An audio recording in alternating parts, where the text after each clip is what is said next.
యలమంచిలి సత్యనారాయణ సుజనా చౌదరి గారు ఈ రోజు మనతో ఉన్నారండి.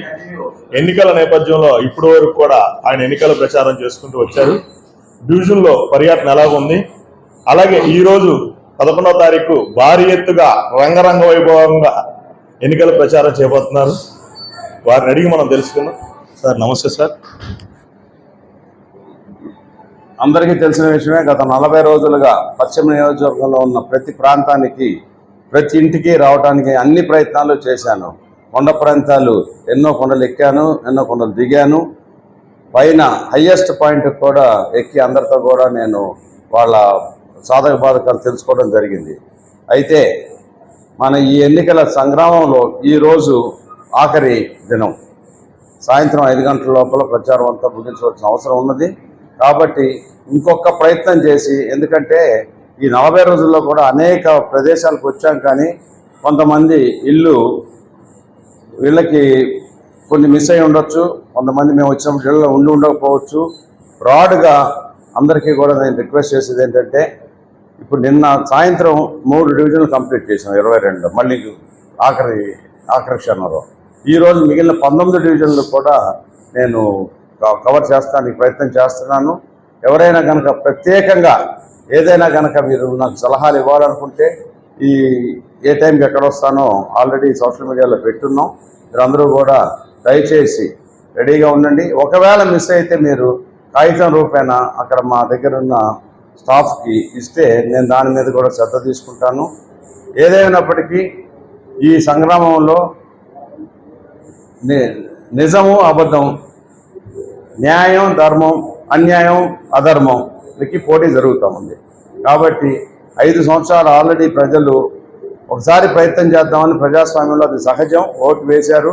5 సంవత్సరాలతో జగన్మోహన్ రెడ్డి గారి పాలన అస్తవ్యవస్థ చేసేసిన ఆంధ్రప్రదేశ్ని వాటన్నింటినీ దృష్టిలో పెట్టుకొని ఈసారి ఆచితూచి మీ ఓటుతో పాటు మీ సమీప బంధువులకి, మిత్రులకి అందరూ కూడా చెప్పి ఉదయం 6 గంటలకే లైన్లో ఉండి 10 గంటల లోపల 75% పైన ఓటు పర్సంటేజ్ పెరిగేటట్టుగా చేయవలసిందిగా మరొక్కసారి మిమ్మల్ని కోరుకుంటూ సెలవు తీసుకుంటాం. సార్ 22 డివిజన్లు 22 ఆఫీసులు కడతా అన్నారు. ప్రజలకి చాలా ఒక సమస్య ఒకటి మిగిలిపోయింది, అంటే ఆ అనుమానంగా ఉండిపోయింది. అంటే గత ఎమ్మెల్యేలు కూడా ఏ రకంగా కూడా మా బాధలు తీర్చలేదు. సుజనా చౌదరి గారు ఏ మేరకు మన బాధల వారు తీస్తారు, మా సొంత అన్నదమ్ముళ్ళ అంటున్నారు. ఏ రకమైన చిన్న చిన్న సమస్యలు ఉంటాయి, వాళ్ళకి సొంత ఫ్యామిలీ సమస్యలు ఉంటాయి. ఏమన్నా కొంచెం మీ సమక్షంలో, మీ ఆధ్వర్యంలో కొంచెం ఏమైనా చేయగలిగి ఉన్నాయా వాళ్ళకి వివరం?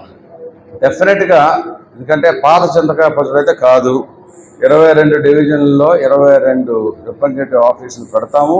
అక్కడ సివిల్ సొసైటీని కూడా ఇన్వాల్వ్ చేస్తాము. ప్రజలందరికీ ఇప్పుడు నేను చెప్పిన ప్రతి మాట మీరు రేపు పొద్దున ఏదైతే అడిగే విధంగా సోషల్ మీడియాలో కూడా యాప్స్ పెడతాం. 22 డివిజన్లో కూడా ముఖ్యంగా ఆరోగ్య సమస్యలు, ఉద్యోగ అవకాశాలు, ఉపాధి అవకాశాలు, తర్వాత స్కిల్ డెవలప్మెంటు, వీటన్నిటికీ కూడా అక్కడ అందుబాటులో ఒక మనిషిని పెడతాను.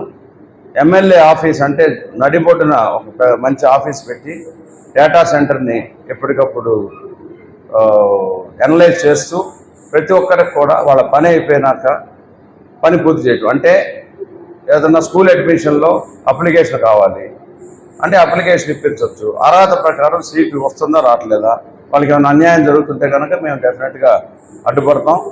అట్లాగే హాస్పిటల్, ఏ హాస్పిటల్కి వెళ్ళాలి, ఏదైనా అపాయింట్మెంట్ కావాలంటే డెఫినెట్గా ఎమ్మెల్యే ఆఫీస్ నుంచి ఫోన్ చేసి వాళ్ళకి అపాయింట్మెంట్ ఫిక్స్ చేపిస్తాం. ఇవన్నీ కూడా స్కూళ్ళు కానీ, కాలేజీలు కానీ స్కిల్ డెవలప్మెంట్ అర్హత ప్రకారం ఏ మనిషికి ఎలాంటి ఉద్యోగం అర్హత ఉంది, ఆ ఉద్యోగంలో ఎలా సపోర్ట్ చేసి పంపించాలనే దాని మీద దృష్టి సాధిస్తాం. సుజనా చౌదరి గారు మంచి సందేశం ఇచ్చారు. విజయవాడ ప్రజలందరూ కూడా ఏదైతే ఉందో వాళ్ళకి సొంత ఫ్యామిలీ విషయాలు ఉన్నా సరే మేము మా పరిధిలోకి తీసుకొస్తే మేము పరిష్కరిస్తాము, గత ఎమ్మెల్యేలా కాదని చెప్పేసి యలమంచిలి సత్యనారాయణ సుజనా చౌదరి గారు అంతా తెలియపరిచారు. ఛానల్ 18తో మేము మానవ మల్లికార్జున.